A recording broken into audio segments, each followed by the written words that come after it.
على آله وأصحابه أجمعين. رب اشرح لي صدري ويسر لي أمري واحلل عقدة من لساني يفقهوا قولي والحمد لله رب العالمين وبعد. Bapak Ibu yang dimuliakan Allah Subhanahu wa taala, kita awali sama-sama belajar kita dengan baca basmalah. Bismillahirrahmanirrahim. Yang saya ta'zimi para alim, para ulama, para fuqaha, para tokoh agama, orang-orang tua kami yang saya hormati, ketua, pengurus, penasihat jamaah masjid Musalla Al-Qayyum yang dimuliakan Allah Subhanahu wa taala. Wabil khusus salam ta'zim kepada orang tua kami, mertua kami, ayah dan ibu mertua kami yang hadir bersama. Bapak Ibu yang dimuliakan Allah, anak-anakku yang saya cintai karena Allah. Alhamdulillah pada malam hari ini kita dipertemukan Allah, doa kita dijabah oleh Allah, bahwa kita sampai di bulan Ramadan bukan karena kita minum suplemen. Kita sampai kepada bulan bahwa kami ingin mengucapkan selamat kita telah sampai pada bulan Ramadan. Sangat besar pahala menjadi fardu, merupakan penentu antara orang tersebut apakah dia mukmin ataukah fasik. Kalau orang yang melaksanakan fardu maka dia termasuk orang yang mukmin, yang meninggalkan yang fardu. Kalau kemudian ternyata dia menyadari yang fardu itu tetap wajib, maka meninggalkannya hukumnya fasik. Tapi kalau kemudian ketika dia tak mengamalkan yang fardu, kemudian dengan mengatakan itu tidak fardu, tidak wajib, maka dia sungguh keluar dari millah atau agama Rasulullah sallallahu alaihi wasallam. Maka ikhwan dimuliakan Allah, berarti apapun amalan yang kalau kita lakukan di bulan Ramadan ini, maka apapun itu pasti dapat kebaikan daripada Allah. Itu satu. Yang kedua, kalau ada kita sedang bertransaksi dengan Allah, berbisnis dengan Allah, kalau saya lakukan ini saya dapat apa, maka pada bulan Ramadan berlakulah modal yang sedikit tapi kemudian balasannya sangat banyak. Maka ikhwan, mari kita maksimalkan bulan Ramadan dengan sebaik-baiknya. Kemudian dengan tilawatul Qur'ankah, dengan sedekahkah, mungkin dengan memberikan makan kepada orang-orang yang membutuhkan, memberikan takjil berbuka puasa. Intinya bahwa selama kita di bulan Ramadan, maka Allah berikan fasilitas-fasilitas kebaikan yang banyak. Kemudian berikutnya ya ikhwan, pada bulan Ramadan maka Allah Subhanahu wa taala meminimalisir potensi keburukan. Dengan bahasa wasuffidatis syayatin, dan setan-setan yang tugasnya untuk melenakan manusia, maka kemudian oleh Allah Subhanahu wa taala semuanya dibelenggu. Apa maknanya? Pertama, maknanya dibelenggu dalam makna yang sesungguhnya. Karena kita tahu sesungguhnya iblis itu punya zuriat dan punya junud, punya pasukan-pasukan yang kerjaannya mereka sudah teken kontrak menyatakan kesetiaan dengan iblis, memang tugasnya untuk menyesatkan umat manusia. Maka di bulan Ramadan semuanya dibelenggu oleh Allah Subhanahu wa taala. Kalaupun ada, maka bersisa karakter-karakter syaitan yang hayawaniyah, yang mereka mungkin setannya sedang dibelenggu, tapi ternyata karakter setan, golongan setan dari golongan manusia ini mungkin tetap ada. Maka ikhwan yang muliakan Allah, yang berikutnya di bulan Ramadan, maka beliau sallallahu alaihi wasallam bersabda, lis-shaimi da'watun la turaddu, bahwa orang yang berpuasa maka dia punya jatah doa yang tak ditolak oleh Allah Subhanahu wa taala. Maka mari di bulan ini perbanyak omongan yang baik, perbanyak persangkaan yang baik, baik persangkaan kita kepada Allah maupun persangkaan kita kepada sesama hamba Allah. Karena kita tidak tahu di bagian mana kemudian doa kita diijabah oleh Allah, di bagian ucapan mana doa kita kemudian melesat kehadirat Allah dan Allah kabulkan. Entah ketika kita sedang selesai tarawih, entah ketika kita sedang sujud, entah menjelang berbuka puasa, entah selesai tadarus, entah kemudian ketika waktu sahur kita berdoa. Pendek kata, jaga ucapan di bulan ini dan bulan-bulan berikutnya. Wabil khusus ketika di bulan ini, maka semua doa kita akan dijabah oleh Allah. Berarti manfaatkan bulan ini dengan perkataan yang baik, dengan ucapan yang baik. Khairan insyaallah, insyaallah baik, insyaallah lancar luncur, insyaallah barokah. Ini kata-kata yang baik, yang itu insyaallah akan menjadi doa. Jangan menjadi orang yang kemudian berkata yang buruk, kemudian dengan perkataan ini kemudian itu akan kembali kepada kita keburukannya. Kemudian perbaguslah di bulan Ramadan, karena Ramadan tak sekedar amalan untuk menahan kita dari lapar dan dahaga. Saya mengajak diri saya, keluarga saya dan kita semua, sebagaimana Allah menyuruh kita untuk melatih kata-kata yang baik, pun berfikiran yang baik, berhusnudzan yang baik kepada sesama hamba Allah, siapapun itu, yang pakai peci, tak pakai peci, yang pakai jubah, yang pakai batik, yang pakai baju koko, semuanya adalah hamba Allah Subhanahu wa taala. Yang sudah berangkat haji, yang belum berangkat haji, semuanya hamba Allah Subhanahu wa taala. Berarti semua kita adalah sama di depan Allah, tinggal kita menghadirkan kebiasaan yang baik, berhusnudzan kepada siapapun yang bernama manusia. Karena dikatakan Imam Syafi'i, barang siapa yang ingin dihusnudzankan oleh Allah Subhanahu wa taala, ketika dia dimatikan Allah dengan husnul khatimah, berprasangkalah baik kepada hamba Allah dan berprasangkalah baik kepada setiap hamba Allah Subhanahu wa taala. Dan semua kita yang hadir adalah hamba Allah. Semua yang ada di komplek ini adalah hamba Allah. Semua yang ada di muka bumi ini adalah hamba Allah. Apalagi mereka yang sudah bersyahadat, wajib kita berhusnudzan kepada mereka. Kita yakin bahwa setiap muslim pasti punya kebaikan yang Allah ridha kepada mereka, sehingga sudut pandang kita baik, kemudian pandangan mata kita baik, pikiran kita baik, kemudian prasangka kita baik kepada setiap manusia. Jangan sampai Ramadan kemudian muncul karena seringnya dia tadarus, banyaknya menghatamkan Quran, banyaknya dia tarawih, kemudian dia merasa lebih dari yang lain. Saya 20, saya 8, saya 11, saya 36. Sementara itu di luar enggak sholat isya atau enggak sholat tarawih. Jangan-jangan dia sholat isya kita tak tahu. Jangan-jangan ketika kita sedang tarawih mungkin dia tadarus, kemudian malamnya dia mungkin puluhan rakaat misalnya. Kita tak pernah tahu kebaikan orang. Oleh karena itu, tak ada ruginya kita berprasangka yang baik kepada setiap hamba Allah. Semua kita adalah orang yang baik di mata Allah. Yang buruk adalah orang yang merasa lebih baik daripada yang lain. Ini sifat iblis, sifat setan. Jangan sampai muncul, karena bulan Ramadan tujuan adalah untuk membersihkan hati kita. Bukan sekedar berlapar dahaga, bukan sekadar kita perbanyak sedekah, tapi salah satu tujuan puasa adalah untuk tazkiyatun nafsi. Sebagai penutup ya ikhwan, di bulan Ramadan ini 3 mazhab imam, Imam Ahmad ibn Hanbal, Imam Abi Hanifah, Imam Syafi'i, mereka sepakat bahwa niat pada bulan Ramadan wajib dihadirkan, kita pasang niat itu ketika setiap malam. Sementara Imam Malik adalah mazhab, beliau berpendapat bahwa bolehnya kita berniat bulan puasa itu diniatkan selama 1 bulan penuh sekaligus. Oleh karena itu sering guru-guru kami menyampaikan sebagai ihtiyati, langkah antisipasi, karena kita tak tahu 29 malam ke depan apakah kita akan terjaga terus atau tidak, teringat terus atau tidak dengan niat kita. Maka guru-guru kita menyampaikan, maka di awal bulan Ramadan ini di malam pertama kita pasang niat puasa 1 bulan penuh. Itu dengan lafaz nawaitu sawma syahri ramadhana hadhihi sanati taqlidan lil imami maliki fardhan lillahi ta'ala. Bahasa kitanya, ya Rab, aku berniat puasa dalam hati kita pasang dalam hati. Mulai ini saat ini kita pasang masing-masing, aku berniat puasa Ramadan 1 bulan penuh tahun ini mengikut mazhab Imam Malik, pendapat Imam Malik, fardu karena Allah Ta'ala. Kalau sudah kita pasang itu, maka ini bagian dari ban serapnya. Kalau qadarullah kemudian kita terlupa sahur, terlupakan niat, maka setiap malam yang kita biasa pasang niat terlupa, maka ini bagian dari ihtiyati kita. Ini merupakan pendapat para ulama. Selanjutnya setiap malam kita pasang niat berpuasa Ramadan, yang sering kita pasang niatnya selesai salat witir. Misalnya nawaitu shauma ghadin an adai farisha Ramadan lillahi ta'ala hadis sanatillahi ta'ala, dan ingat ini lafaz. Niat itu tidak ada pada lafaz. Niat itu ada pada hati.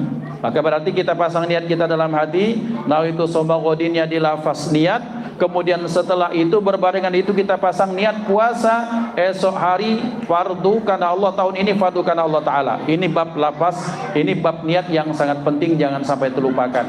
Karena puasa rukunnya cuma 2. Pertama niat, yang kedua menahan dari segala apapun yang membatalkan puasa. Kita lapar dahaga dari pagi sampai ke petang, kemudian tak berniat, maka tak bermakna, tak akan dihitung sebagai puasa Ramadan oleh Allah SWT. Kemudian ada yang ngomong, Ustaz, Allah Maha tahu, tak perlu kita pasang niat. Allah tahu kita bahwa kita tak perlu pasang niat, tapi Allah pengen tahu siapa yang serius di antara kita.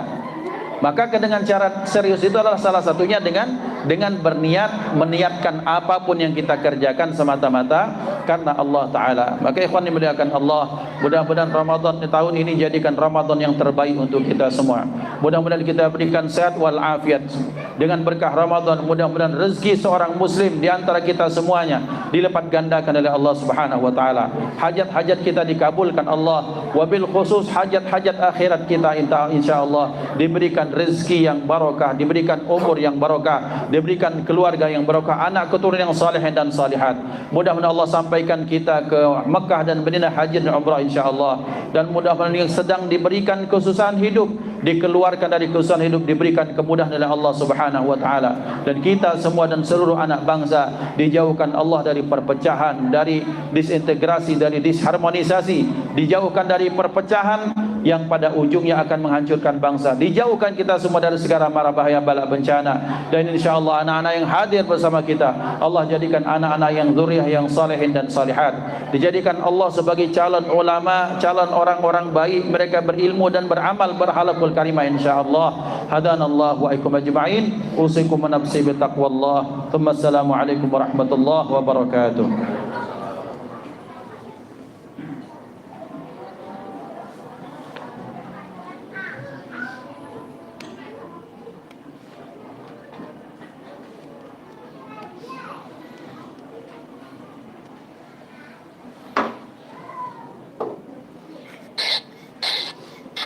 سبحان الملك المعبود سبحان الملك الموجود سبحان الملك الحي الذي لا يموت ويفوت أبدا سبح قدوس ربنا رب الملائكة والروح سبحان الله والحمد لله ولا إله إلا الله والله أكبر ولا حول ولا قوة إلا بالله العلي العظيم.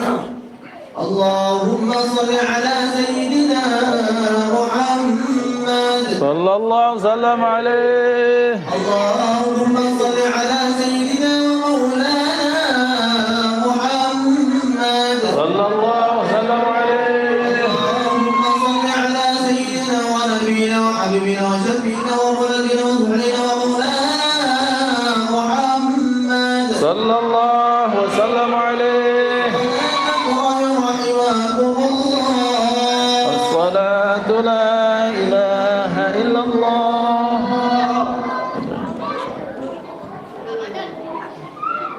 الله أكبر.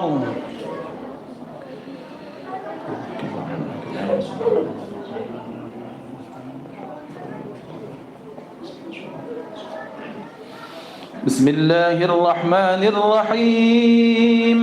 الحمد لله رب العالمين الرحمن الرحيم مالك يوم الدين إياك نعبد وإياك نستعين اهدنا الصراط المستقيم صراط الذين أنعمت عليهم غير المغضوب عليهم ولا الضالين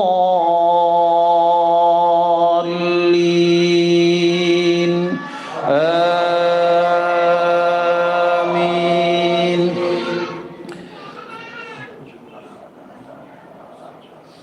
بسم الله الرحمن الرحيم. والضحى والليل إذا سجى ما ودعك ربك وما قلى وللآخرة خير لك من الأولى ولسوف يعطيك ربك فترضى ألم يجدك يتيما فآوى ووجدك ضالا فهدى ووجدك عائلا فأغنى فأما اليتيم فلا تقهر وأما السائل فلا تنهر وأما بنعمة ربك فحدث.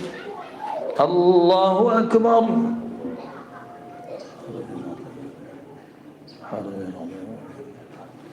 سمع الله لمن حمده. الله أكبر. الله أكبر.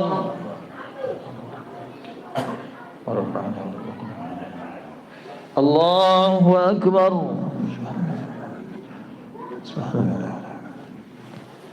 الله أكبر. بسم الله الرحمن الرحيم.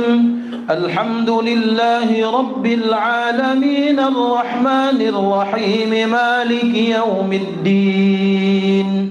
إياك نعبد وإياك نستعين.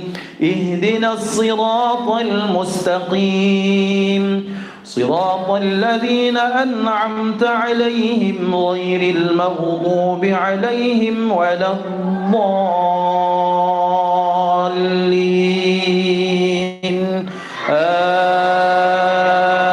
آمين. بسم الله الرحمن الرحيم. ألم نشرح لك صدرك ووضعنا عنك وزرك الذي أنقض ظهرك ورفعنا لك ذكرك فإن مع العسر يسرا إن مع العسر يسرا فإذا فرغت فانصب وإلى ربك فارغب. الله أكبر.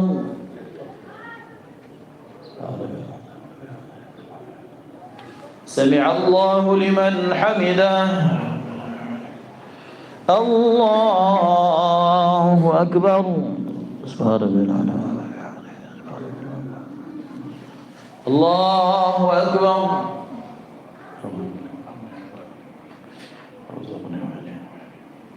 الله أكبر. الله أكبر.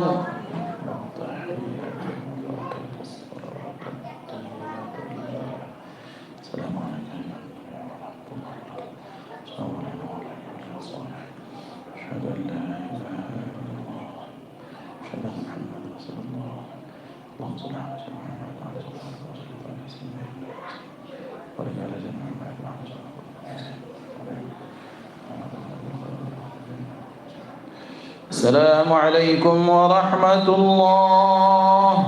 السلام عليكم ورحمة الله.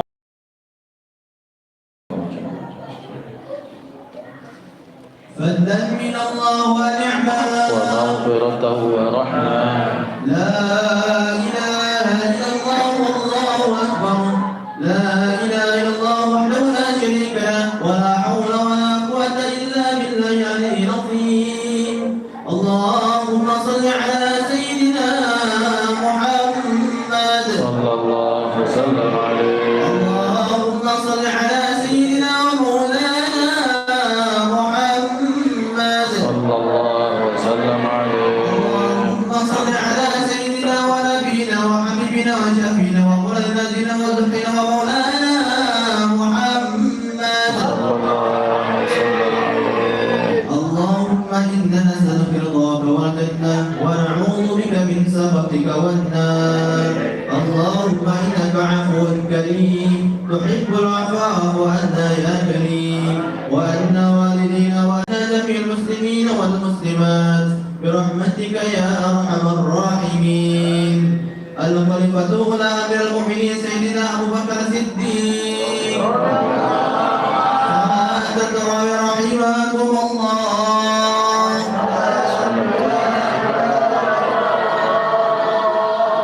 الله أكبر.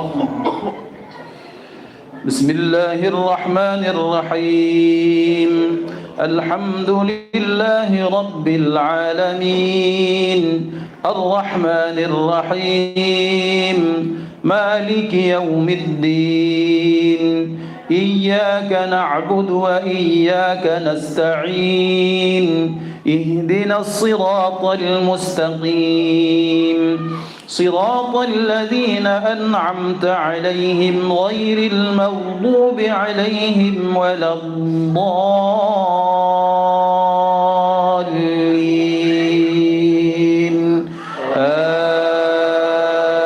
آمين.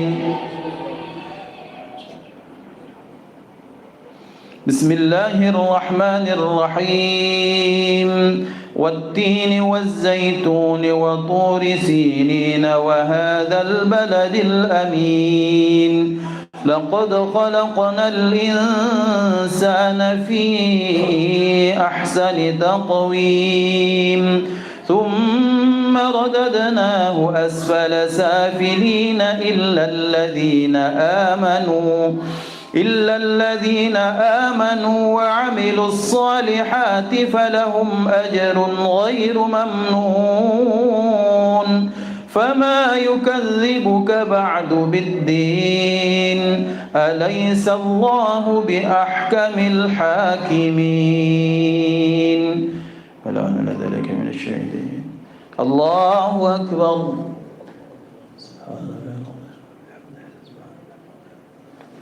سمع الله لمن حمده. الله أكبر.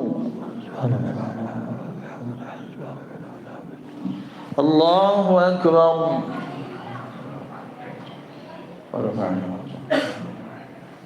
الله أكبر. الله أكبر. بسم الله الرحمن الرحيم الحمد لله رب العالمين الرحمن الرحيم مالك يوم الدين إياك نعبد وإياك نستعين اهدنا الصراط المستقيم صراط الذين أنعمت عليهم غير المغضوب عليهم ولا الضالين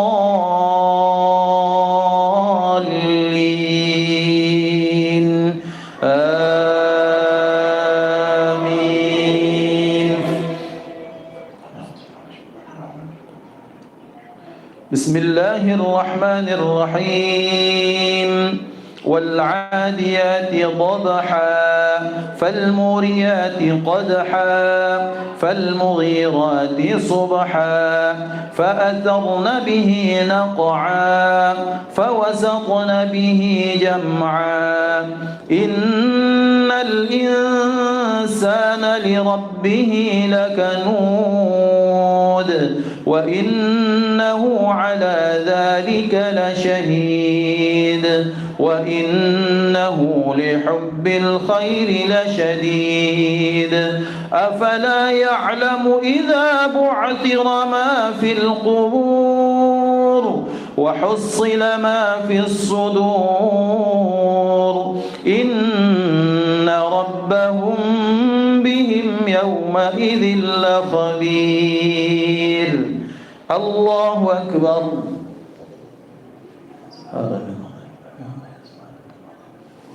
سمع الله لمن حمده. الله أكبر.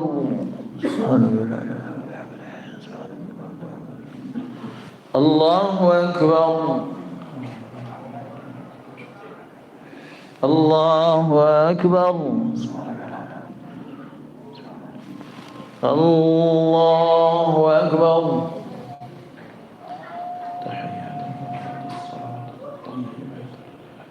السلام عليك يا نبي ورحمة الله وبركاته.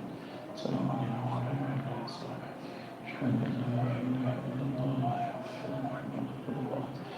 صلى الله عليه وسلم محمد وعلى آله وصحبه وسلم.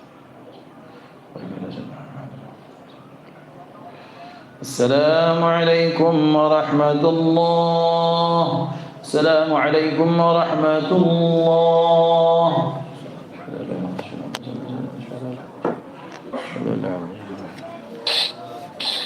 فضل من الله ونعمة مغفرة ورحمة. لا إله إلا الله وحده لا شريك له، له الملك وله الحمد يحيي ويميت وهو على كل شيء قدير. ولا حول ولا قوة إلا بالله العلي العظيم. اللهم صل على سيدنا محمد صلى الله وسلم عليه. اللهم صل على سيدنا ومولانا محمد صلى الله وسلم عليه. اللهم صل على سيدنا ونبينا وحبيبنا وشفينا وولدنا وضعنا ومولانا محمد صلى الله وسلم عليه. اللهم إنا نسألك رضاك والجنة ونعوذ بك من سخطك والنار. اللهم إنك عفو كريم تحب العفو وأن والدينا وأن جميع المسلمين والمسلمات برحمتك يا أرحم الراحمين. الخليفة سيد الأمير المؤمنين سيدنا عمر بن الخطاب رضي الله عنه. رحمكم الله. الصلاة لا إله إلا الله. الله أكبر. بسم الله الرحمن الرحيم.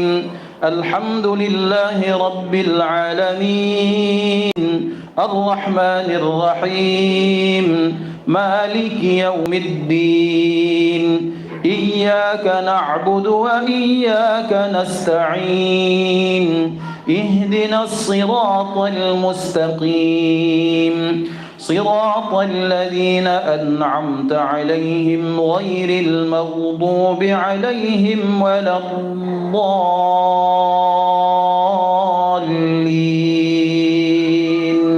آمين.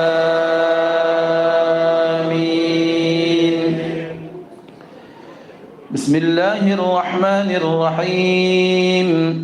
إذا زلزلت الأرض زلزالها وأخرجت الأرض أثقالها وقال الإنسان ما لها يومئذ تحدث أخبارها بأن ربك أوحى لها يومئذ يصدر الناس أشتاتا ليروا أعمالهم فمن يعمل مثقال ذرة خيرا يره ومن يعمل مثقال ذرة شرا يره. الله أكبر.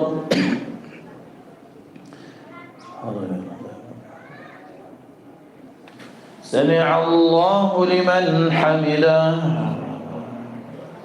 الله أكبر.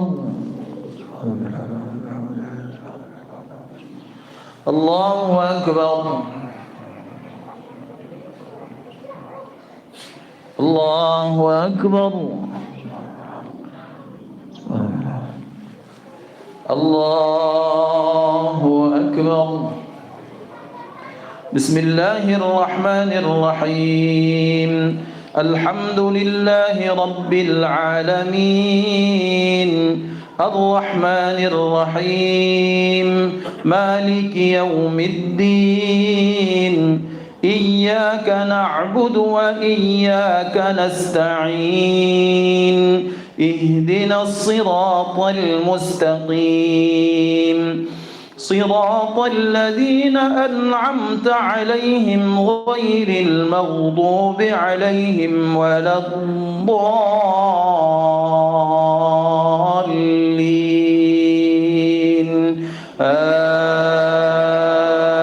آمين.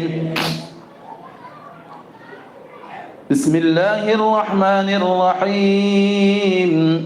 القارعة ما القارعة وما أدراك ما القارعة يوم يكون الناس كالفراش المبثوث وتكون الجبال كالعهن المنفوش فأما من ثقلت موازينه فهو في عيشة راضية وأما من خفت موازينه فأمه هاوية وما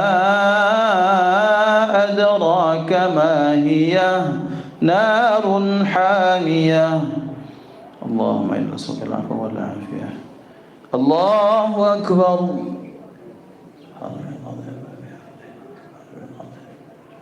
سمع الله لمن حمده الله أكبر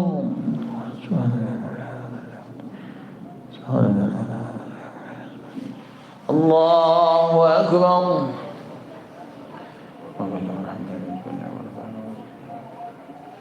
الله أكبر الله أكبر تحيات وبركات الصلاة الطيبات السلام عليك أيها النبي ورحمة الله السلام علينا وعلى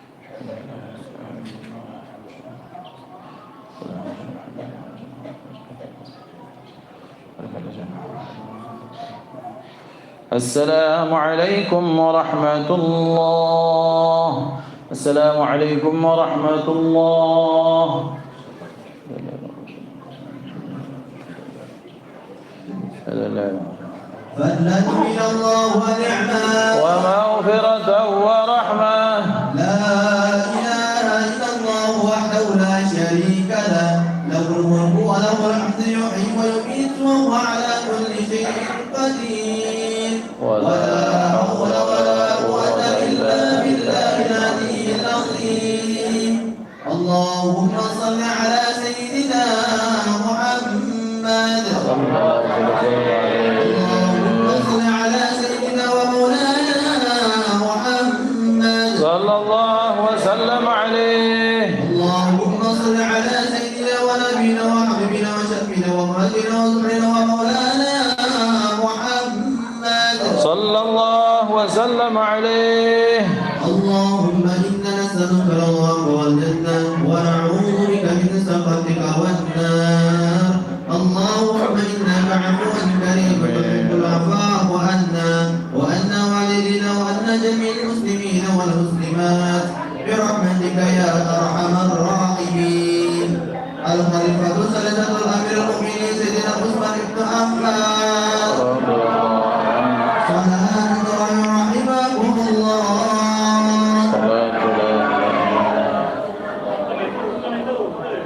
الله أكبر بسم الله الرحمن الرحيم الحمد لله رب العالمين الرحمن الرحيم مالك يوم الدين إياك نعبد وإياك نستعين اهدنا الصراط المستقيم صراط الذين أنعمت عليهم غير المغضوب عليهم ولا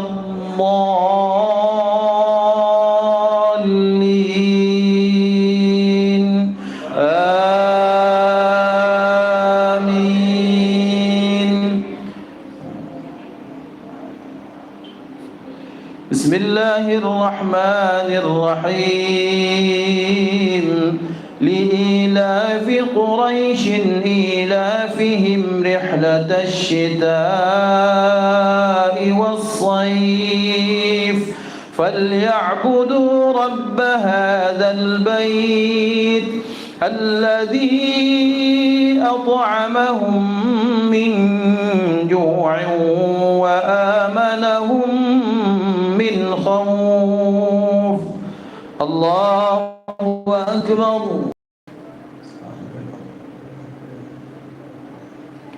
سمع الله لمن حمده. الله أكبر.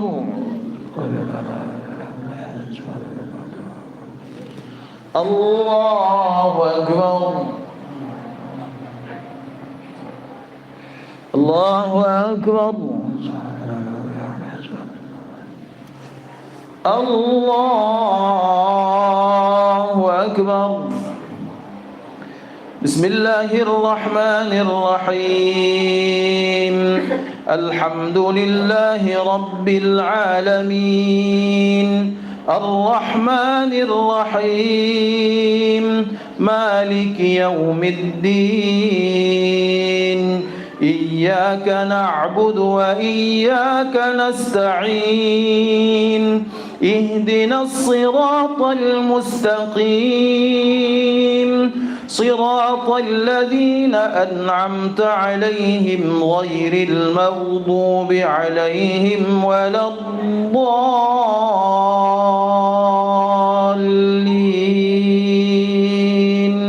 آمين.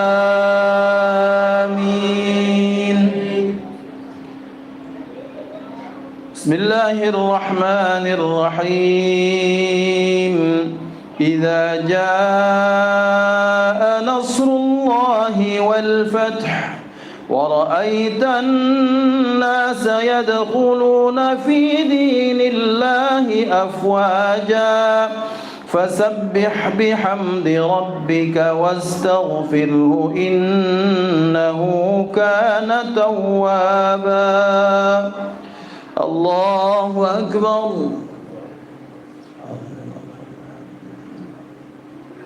سمع الله لمن حمده. الله أكبر.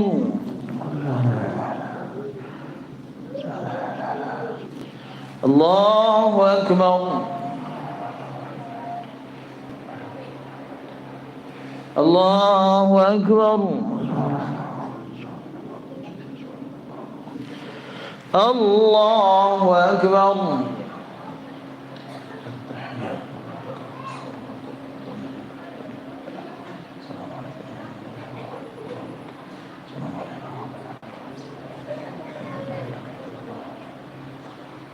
اللهم صل على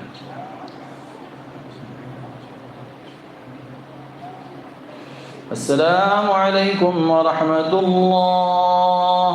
السلام عليكم ورحمة الله.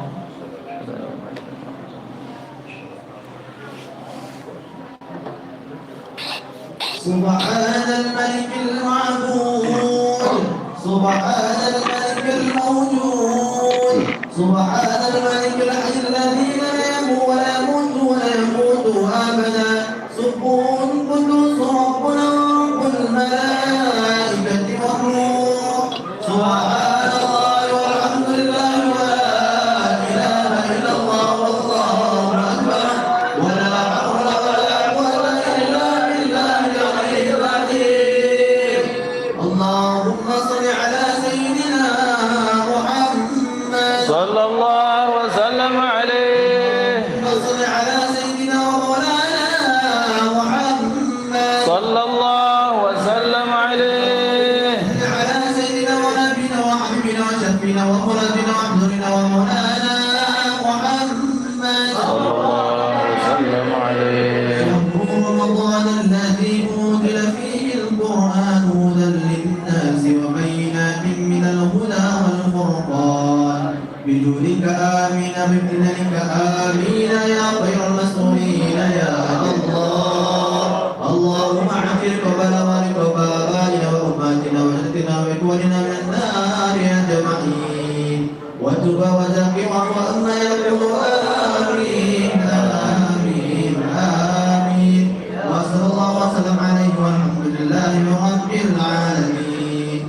الخليفة رابعة أمير المؤمنين سيدنا علي بن أبي طالب. سبحان من رحمكم الله.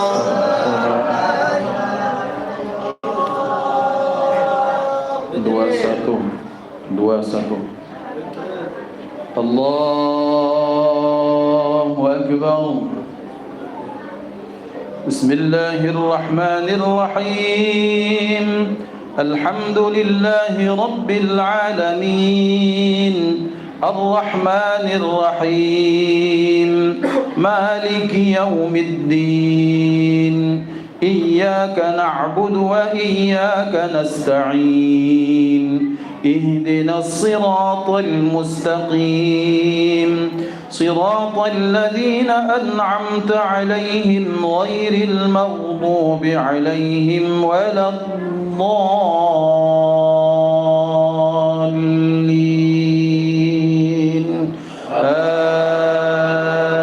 آمين.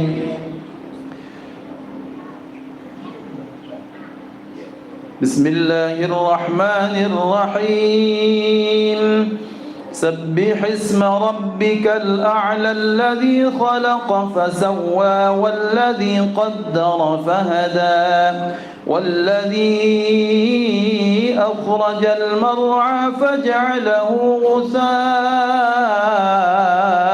أحوى سنقرئك فلا تنسى إلا ما شاء الله إنه يعلم الجهر وما يخفى ونيسرك لليسرى فذكر إن نفعت الذكرى سيذكر من يخشى ويتجنبها الأشقى الذي يصلى النار الكبرى ثم لا يموت فيها ولا يحيا قد أفلح من تزكى وذكر اسم ربه فصلى بل تؤثرون الحياة الدنيا والآخرة خير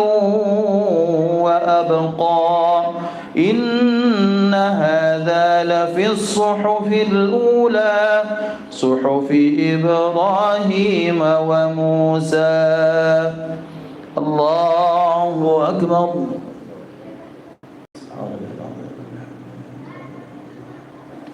سمع الله لمن حمده. الله أكبر.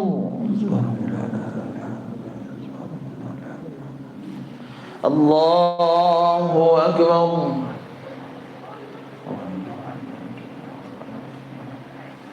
الله أكبر. الله أكبر. بسم الله الرحمن الرحيم. الحمد لله رب العالمين الرحمن الرحيم مالك يوم الدين إياك نعبد وإياك نستعين اهدنا الصراط المستقيم صراط الذين أنعمت عليهم غير المغضوب عليهم ولا الضالين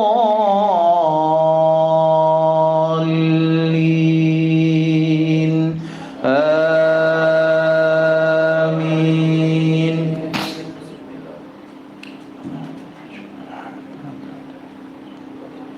بسم الله الرحمن الرحيم.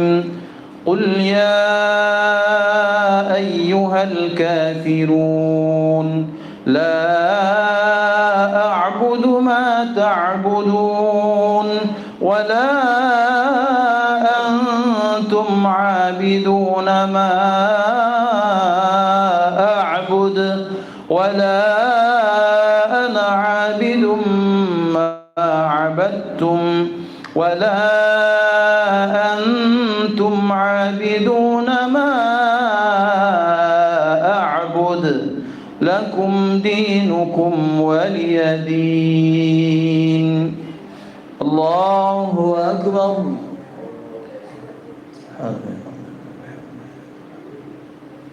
سمع الله لمن حمده. الله أكبر.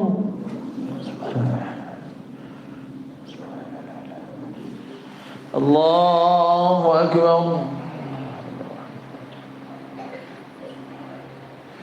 الله أكبر.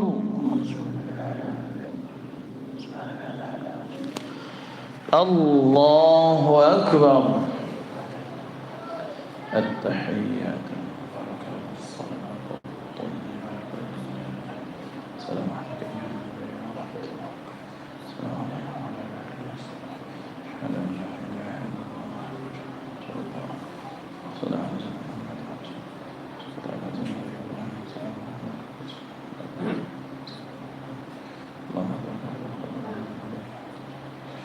السلام عليكم ورحمة الله.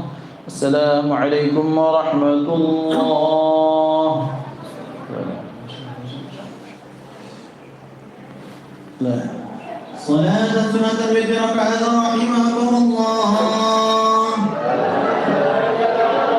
الله أكبر. بسم الله الرحمن الرحيم. الحمد لله رب العالمين الرحمن الرحيم مالك يوم الدين إياك نعبد وإياك نستعين اهدنا الصراط المستقيم صراط الذين أنعمت عليهم غير المغضوب عليهم ولا الضالين.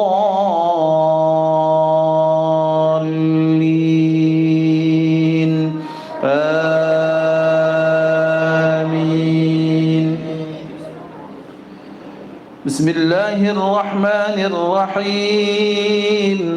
قل هو الله أحد الله الصمد لم يلد ولم يولد ولم يكن له كفوا أحد. بسم الله الرحمن الرحيم.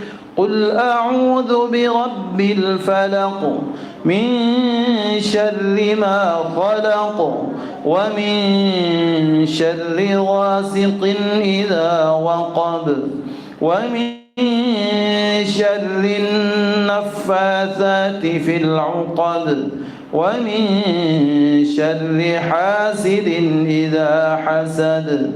بسم الله الرحمن الرحيم. قل أعوذ برب الناس ملك الناس إله الناس من شر الوسواس الخناس الذي يوسوس في صدور الناس من الجنة والناس. الله أكبر.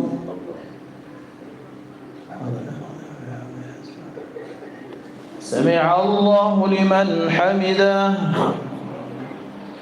الله أكبر.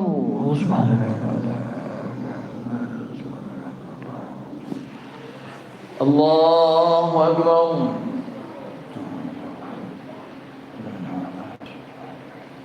الله أكبر.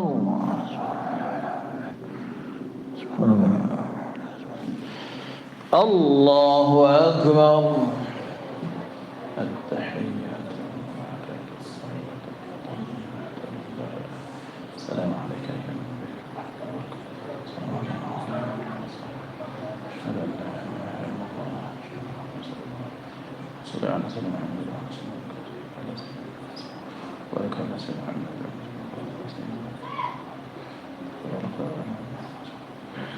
السلام عليكم ورحمة الله. السلام عليكم ورحمة الله.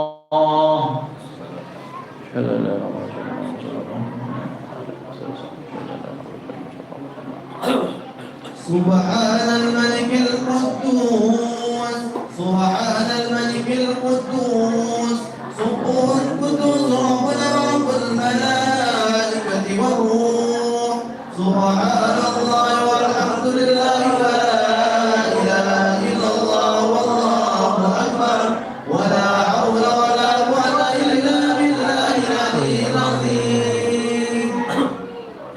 اللهم يا مجيب السائلين ويا قوي القائمين ويا رحمة الضعفاء والفقراء واليتامى والمساكين اللهم برحمتك أجمعين واتب وزكي وفو عما يقول آمين آمين آمين وصلى الله وسلم عليه والحمد لله رب العالمين. بسم الله الرحمن الرحيم نويت صوم غد أداء فرد شهر رمضان هذه سنتي لله تعالى صلى الله على محمد صلى الله عليه وسلم صلى الله على محمد صلى الله عليه وسلم صلى الله على محمد صلى الله عليه وسلم صلى الله